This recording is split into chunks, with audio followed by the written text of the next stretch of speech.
बिस्मिल्लाहिर्रहमानिर्रहीम। अस्सलाम वालेकुम। Welcome to Fatima's kitchen. आज मैं आप लोगों के लिए लच्छे पराठों की ऐसी शानदार रेसिपी लेके आई हूँ जिससे हर न्यू कुकिंग जिनको कुकिंग नहीं आती और जो न्यू बिगनर्स होते हैं वो भी इसको आसानी से बना सकते हैं। बहुत ही आसान तरीके से मैं बताऊँगी आपको इसका बनाना। और पठान होटल में इस पर लाइनें लग जाती है, इतनी ज़्यादा उस पर रश होती है, लेकिन आज मैं आपको इतने आसान तरीके से इसको बनाना बताऊँगी कि आप झटपट इसको बनाएंगे और घर में इजीली इसको आप रोज़ बनाना पसंद करेंगे। बहुत ही आसान और बहुत ही मज़ेदार रेसिपी है।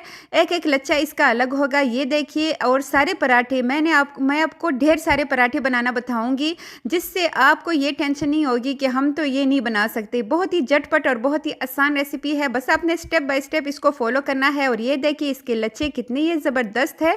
तो आइए जी बनाना स्टार्ट करते हैं, लेकिन स्टार्ट करने से पहले अपने जल्दी से चैनल को ज़रूर लाइक शेयर एंड सब्सक्राइब करना है। यहाँ पे मैंने 1.5 किलो मैदा लिया है, उसमें 2 खाने के चम्मच भर के मैंने चीनी शामिल किया है, 1 खाने का चम्मच मैंने इसमें नमक शामिल किया है।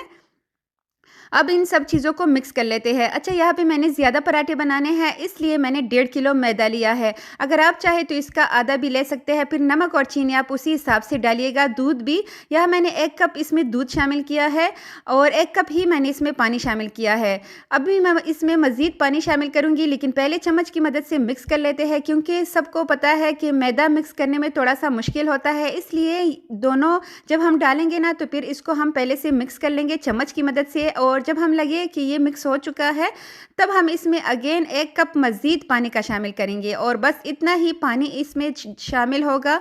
2 कप और 1 कप दूध शामिल होगा बस। और इसके बाद अब हमने इसको अच्छी तरह मिक्स कर लेना है। मिक्स करने के बाद जब आपको लगे कि चम्मच से मज़ीद ये मिक्स नहीं हो रहा तब आप हाथ की मदद से फटाफट इसको मिक्स कर ले और एक नरम सा सॉफ्ट सा आटा गूंद ले।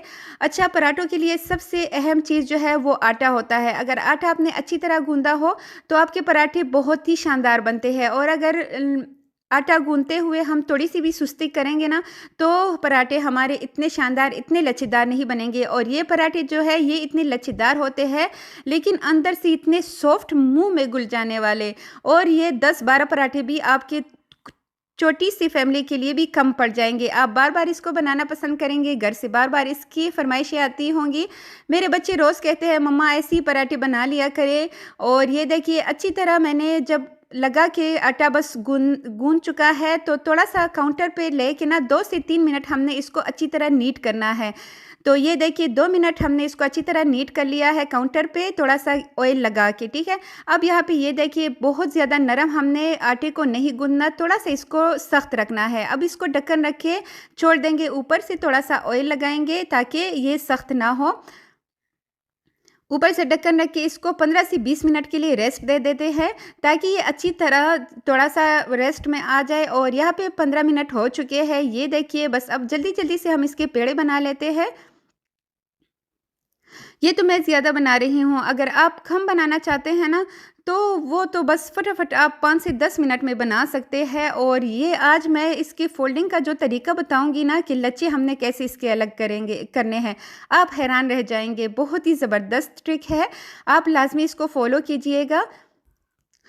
यहाँ पे मैंने मीडियम साइज़ के 11 पेड़े इससे बना लिए हैं। और फटाफट इसको पेड़ों को बना लेने के बाद ये देखिए बहुत इजीली इसको पेड़ों को बनाने के लिए भी इतना मुश्किल नहीं है, बस हाथ में उठाइए। ये मैं उन बच्चियों के लिए बता रही हूँ जो न्यू कुकिंग सीखते हैं। जो और होते हैं ना जो डेली कुकिंग करते हैं उनको तो याद होता है, मुझे पता है। कुछ बहनें कमेंट्स करके कहती है कि आटा गूंदना तो हमें आता है।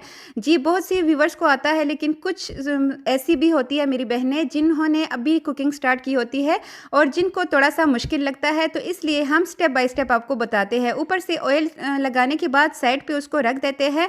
आप चाहे तो इसको रेस्ट भी दे सकते हैं, लेकिन मैं जल्दी जल्दी बस बना रही हूँ। ऊपर रुमाल लाजमी डालिएगा। नीचे हमने सरफेस पे थोड़ा सा मैदा डस्ट कर लेना है और अब हमने इसको रोटी की शक्ल दे लेनी है। बिल्कुल नॉर्मल साइज़ की जो हम रोटी बनाते हैं ना, बिल्कुल उतना ही हमने इसको बेल लेना है। और ये देखिए जी, बेल लेने के बाद मैं आपको इसके फोल्डिंग का तरीका बताऊंगी कि कैसे आपने इन ज़बरदस्त से पराठों को फोल्ड करना है।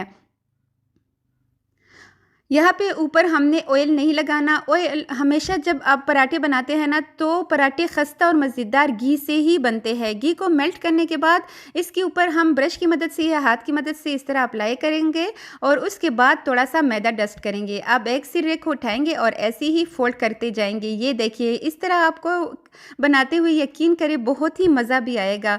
अच्छा, फोल्ड करने के बाद ये देखिए, अब दरमियान से हमने एक छुरी उठा लेनी है और दरमियान से इसको काट लेंगे। आई होप आपने इस तरह के पराठे पहले कभी नहीं बनाए होंगे। अगर बनाए हैं तो लाजमी मुझे कमेंट में बताइएगा और ये भी बताइएगा कि आपको मेरी रेसिपीज़ कैसी लगती है। यहाँ पे दरमियान में अच्छी तरह कट लगाने के बाद अब हम इसका एक सिरा उठाएंगे और ऐसे इसको टाइटली हमने फोल्ड करते हुए दूसरे सिरे तक लेके जाना है। ये देखिए, बहुत ज़्यादा इसमें मेहनत की ज़रूरत नहीं है। थोड़ा सा खींचते हुए हमने इसको फोल्ड कर लिया है। अब नीचे का जो हिस्सा है ना, उधर हमने इसका सिरा उधर फिक्स कर लेना है। अच्छी तरह उसके अंदर कर लेंगे और साइड पे रख देंगे। इसी तरह मैं आपको एक दूसरा पेड़ा भी बना के दिखाती हूँ कि किस तरह हमने इसको बनाना है। इसके ऊपर भी मैंने घी को अप्लाई कर दिया है।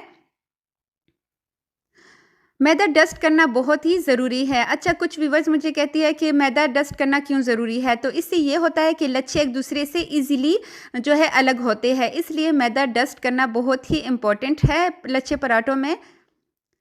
इसको भी ऐसे ही फोल्ड कर लेने के बाद अब यहाँ पे भी दरमियान में, बिल्कुल दरमियान में हमने एक कट लगा लेना है। छुरी बहुत तेज़ होनी चाहिए। अगर आपको लगे कि छुरी काम नहीं कर रही तो आप एक कप ले लीजिए जिसमें हम चाय पीते हैं ना, उसी से आप जल्दी जल्दी इसको चाकू को उसके ऊपर वाले हिस्से से रगड़ेंगे ना, उसका जो नीचे वाला हिस्सा होता है उल्टे साइड का, तो एकदम से छुरी बहुत तेज़ हो जाएगी। और इसी तरह ये देखिए, फोल्ड करने के बाद ये सिर आपने उठा लेना है और इधर नीचे अंदर की तरफ रख देना है और ऐसे ही करके सारे पेड़े आप रेडी कर लीजिएगा।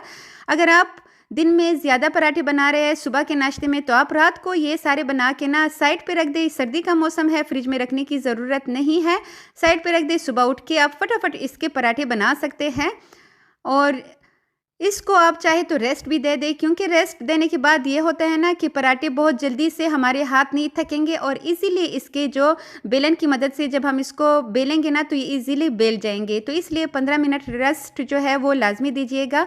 और इसको आप जितना चाहे पतला कर सकते हैं या फिर जितना चाहे आप इसको बड़ा बना सकते हैं बेलन की मदद से। इसके लिए आप किसी भी मतलब शेप की ज़रूरत नहीं है कि इधर उधर हमने कैसे बेलन को चलाना है। जैसे हम नॉर्मल रोटी बेलते हैं ना, बिल्कुल ऐसे ही आपने इसको बेल लेना है।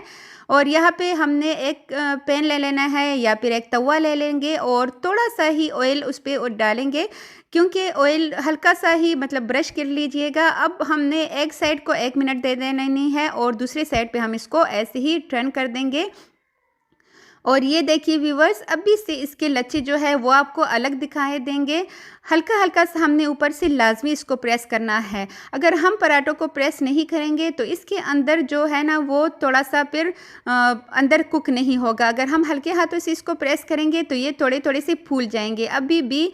और जब आप इसको उलटते पुलटते इसको पकाएंगे ना, आप चाहे तो इस पर ज़्यादा घी भी लगा सकते हैं, लेकिन कुछ जो डेली बेसिक पे इसको खाते हैं ना तो उनके लिए मतलब कम ऑयल का इस्तेमाल ही बेहतरीन है, क्योंकि हमने इसके अंदर भी घी इस्तेमाल किया है। तो हल्का सा घी डालने की वजह से इसका कलर देखिए कितना ज़बरदस्त आया है। अब 2 चम्मच उठाएंगे ना, इसको हल्का हल्का सा ही हमने प्रेस करना है साइड से। पठान होटल में यही होता है कि वो साइड से इसको थोड़ा सा प्रेस कर लेते हैं। प्रेस करने से ये होता है कि इसके लच्छे एक दूसरे से इजीली जो है अलग से हो जाते हैं, जिससे ये देखने में भी बहुत मज़ेदार लगते हैं और खाने में भी तो लाजवाब होते ही है। ऐसे ही करके दूसरे पराठे को भी मैं आपको बनाना सिखा रही हूँ। ये देखिए, थोड़ा सा ही मैंने ऑयल डाला है, ताकि कुछ व्यूवर्स कहते हैं कि आपने घी का ज़्यादा, ऑयल का ज़्यादा इस्तेमाल किया है, तो ये देखिए इस पर मैंने बहुत कम इस्तेमाल किया है। आप दोनों तरीके से बना सकते हैं। अगर आप डेली पर्पज़ पे बना रहे हैं तो ऑयल का इस्तेमाल कम कीजिए, लेकिन अगर आप महीने में 1-2 बार बना रहे हैं तो फिर अगर आप ज़्यादा ऑयल का इस्तेमाल करेंगे ना तो इससे कुछ नहीं होगा। इतना तो हम कर लेते हैं। बाहर से जो हम इतने अनहेल्दी फूड्स खाते हैं, अगर हम घर में कुछ मज़ेदार सा बना लें और इसमें थोड़ा सा हम ऑयल ज़्यादा इस्तेमाल करें तो आई थिंक इसमें कोई मज़ायका नहीं है। और ये देखिए, उलटते पुलटते दूसरा पराठा भी मैं आपको दिखा रही हूँ, बहुत ही शानदार। और जब हमने इस पर थोड़ा सा ऑयल डाला ना तो ये देखिए ये कैसे फूल सा गया है। हल्के हाथों से हमने इसको दोनों साइड से थोड़ा सा प्रेस कर लेना है और ये देखिए इसके लच्छे जो है वो कैसे अलग हो चुके हैं। और यहाँ पे ऐसे करके मैंने सारे पराठे बना लिए हैं। बहुत ही मज़ेदार, बहुत ही शानदार रेसिपी है, लेकिन आपके पराठे भी ऐसे ही बन सकते हैं अगर आप स्टेप बाय स्टेप मेरी इस रेसिपी को फॉलो करेंगे। और इस पे आपको बहुत ज़्यादा मेहनत की ज़रूरत आई थिंक नहीं होगी। अगर आप पहले से आधा आटा गूंद के रख लेंगे ना, तो पराठे बनाना आपके दाएं हाथ का खेल हो जाएगा। बहुत से लोग मुझे कहते हैं कि हमें लच्छे पराठे बनाना बहुत मुश्किल लगता है, तो आई थिंक इससे आसान रेसिपी आपको कहीं भी नहीं मिलेगी। और मैं आपको इसके लच्छे तोड़ के दिखाती हूँ कि कैसे ये मुंह में घुल जाने वाले और ज़बरदस्त से लच्छे जो है हमने कम ऑयल में बना के रेडी कर लिए हैं। कलर भी इसका बहुत ही खूबसूरत आया है, अंदर से भी ये बहुत ही सॉफ्ट और बहुत ही ज़बरदस्त कुक हुए हैं। तो मुझे 100% यकीन है कि आपको आज की मेरी ये वाली रेसिपी भी बहुत पसंद आई है। रेसिपी अच्छी लगी हो तो लाइक, शेयर एंड सब्सक्राइब लाजमी कीजिएगा और अपना ढेर सारा ख्याल रखिएगा। मुझे दीजिएगा इजाज़त। मिलते हैं ऐसे ही नेक्स्ट किसी बहुत ही ज़बरदस्त रेसिपी के साथ। तब तक के लिए अल्लाह हाफ़िज़।